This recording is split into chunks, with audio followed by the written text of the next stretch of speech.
Hello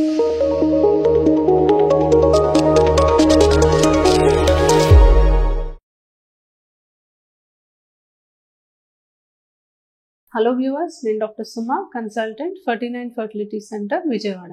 so చాలా మంది పిల్లలు లేకుండా ఆపరేషన్ చేయించుకొని మా దగ్గరికి వస్తూ ఉంటారు, లేదా ఆల్రెడీ ఎక్కడో టెస్ట్ చేయించుకొని ట్యూబ్స్ బ్లాక్ అయినాయి అని చెప్పి రిపోర్ట్ తీసుకొని వస్తూ ఉంటారు. సో ఎక్కువ శాతం వీళ్ళు అడిగే కామన్ క్వశ్చన్ ఏంటంటే, మాకు ఈ ట్యూబ్ అనేది బ్లాక్ క్లియర్ అవ్వడానికి అసలు అవకాశం లేదా, టెస్ట్ ట్యూబ్ బేబీ ప్రాసెస్ అనేది మాకు నెక్స్ట్ ఆప్షన్ అని అడుగుతూ ఉంటారు. సో ట్యూబ్స్ అనేవి రీఆపరేషన్ చేయడానికి ఎంతవరకు అవకాశం ఉంటుంది, అండ్ మనకి బ్లాక్ ఉంది అని తెలిస్తే ఏదన్నా చేసి అది మనం ఓపెన్ చేయడానికి అవకాశం ఉందా లేదా అనే దాని గురించి తెలుసుకుందాం. సో ట్యూబ్ అనేది మనకి ప్రెగ్నెన్సీ రావడానికి చాలా ఇంపార్టెంట్ స్ట్రక్చర్, ఎందుకంటే మనకి ప్రతి నెల అండం విడుదలై ట్యూబ్లోకే వెళ్తుంది. సో ఇది చూసుకుంటే అండాశయం నుంచి ఎగ్ విడుదలై ట్యూబ్లోకి వెళ్ళాలి. కణాలు అనేవి గర్భసంచి ద్వారం దగ్గర మనకి పడినాయి, గర్భసంచి లోపల నుంచి ట్యూబ్ దాకా వెళ్ళి ఇక్కడే మనకి ఎగ్ అండ్ స్పర్మ్ కలవాలి. సో ఈ ట్యూబ్ గనక ఏ భాగంలో అయినా మనకి బ్లాక్ ఉంటే సహజంగా ప్రెగ్నెన్సీ రావడానికి కానీ కణాలు ఎక్కించే పద్ధతి ద్వారా కానీ అవకాశం అనేది ఉండదు. అలాంటి సమయంలో మనం ఈ శరీరం నుంచి ఎగ్స్ తీసి కణాలతో కలిపి తయారైన పిండంని గర్భసంచిలో పెడితే టెస్ట్ ట్యూబ్ బేబీ పద్ధతి ద్వారా ప్రెగ్నెన్సీ వచ్చే అవకాశం ఉంటుంది. సో ఈ ట్యూబ్ స్ట్రక్చర్ అనేది చూస్తే ముందు కొంచెము పల్చగా సన్నగా ఉండి వచ్చే కొద్దీ వెడల్పు అనేది అవుతుంది. పిల్లలు లేకుండా ఆపరేషన్ చేసినప్పుడు యూజువలీ ఈ భాగంలో మనము ట్యూబ్ని కట్ చేస్తాం. సో పిల్లలు లేకుండా ఆపరేషన్ మామూలుగా రెండో సిజేరియన్తో పాటు చేస్తూ ఉంటారు, లేదా కొంతమంది ఇద్దరు పిల్లలు నార్మల్ డెలివరీ తర్వాత ఆపరేషన్ చేయించుకుంటారు. కొంతమందికి క్లిప్ వేయడం జరుగుతుంది, కొంతమందికి ఒక భాగం కట్ చేయడం జరుగుతుంది.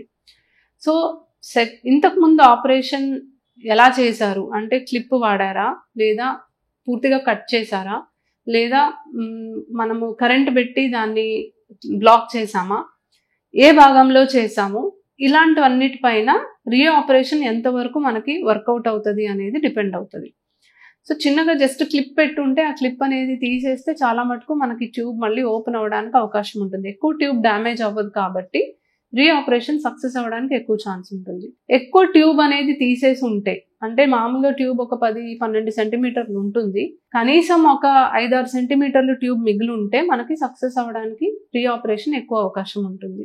అండ్ ఒకవేళ ట్యూబ్ గనక ఎక్కువ అండాశయం దగ్గర భాగంలో మనం గనక ఆపరేషన్ చేసి ఉంటే రీఆపరేషన్ సక్సెస్ అవ్వడానికి చాలా తక్కువ అవకాశం ఉంటుంది. సో ఈ మధ్యలో భాగంలోనే మనకి ట్యూబెక్టమీ అనేది చేసుంటే సక్సెస్ అవ్వటానికి ఎక్కువ ఛాన్స్ ఉంటుంది. ఆ గర్భసంచి దగ్గర కానీ గర్భసంచికి బాగా దూరంగా అంటే అండాశయంకి దగ్గర కానీ మనము ట్యూబ్స్ కనుక బ్లాక్ చేసి ఉంటే అది ఓపెన్ అవడానికి అవకాశం చాలా తక్కువ ఉంటుంది. సో ఇది ముందుగానే తెలుసుకొని మనం సర్జరీ చేయడానికి అవకాశం ఉంటుందా అంటే, మనం ట్యూబ్ టెస్ట్ చేసినప్పుడు ఇక్కడ నుంచి డై పాస్ చేస్తాము.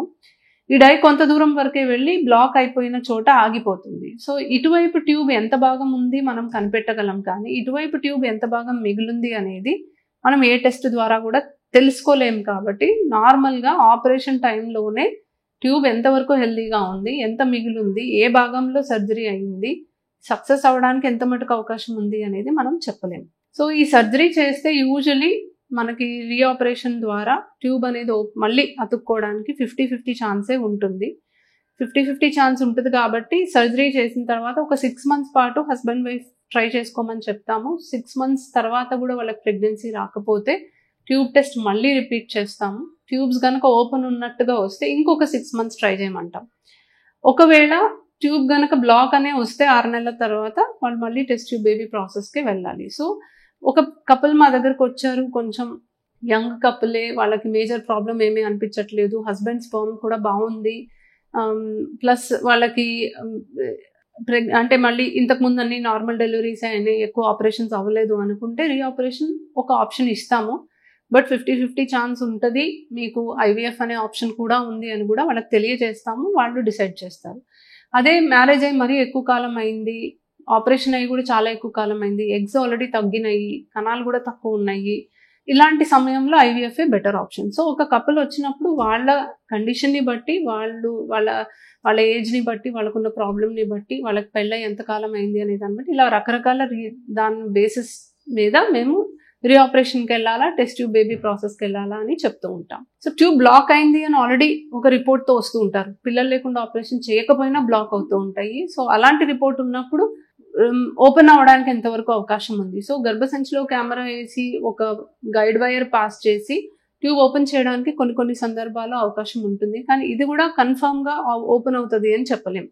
ఎక్కువ శాతం ట్యూబ్స్ ఇన్ఫెక్షన్ వల్ల బ్లాక్ అవుతాయి. అప్పుడు ట్యూబ్ మొత్తం డ్యామేజ్ అవడానికి ఎక్కువ అవకాశం ఉంటుంది. ట్యూబ్లో నీరు చేరడానికి అవకాశం ఎక్కువ ఉంటుంది. అలాంటప్పుడు మనము ఆపరేషన్ చేసి ట్యూబ్ ఓపెన్ చేయడానికి తక్కువ ఛాన్సెస్ ఉంటాయి. సో ఇవన్నీ మేము పేషెంట్కి ఎక్స్ప్లెయిన్ చేసి వాళ్ళకి చాయిస్ ఇస్తాము. ఆపరేషన్ ద్వారా అది ఓపెన్ చేయడానికి ప్రయత్నం చేస్తారా, ఐవీఎఫ్కి వెళ్తారా అనేది. 2 ఆప్షన్స్ కూడా ఎక్కువ శాతం ఉంటాయి. పేషెంట్తో డిస్కస్ చేసి వాళ్ళకున్న ప్రాబ్లమ్స్ అన్నీ మేము డిస్కస్ చేసి ఏ ట్రీట్మెంట్కి వెళ్తే బెటర్ అనేది డిసైడ్ చేయడం జరుగుతుంది. Thank you.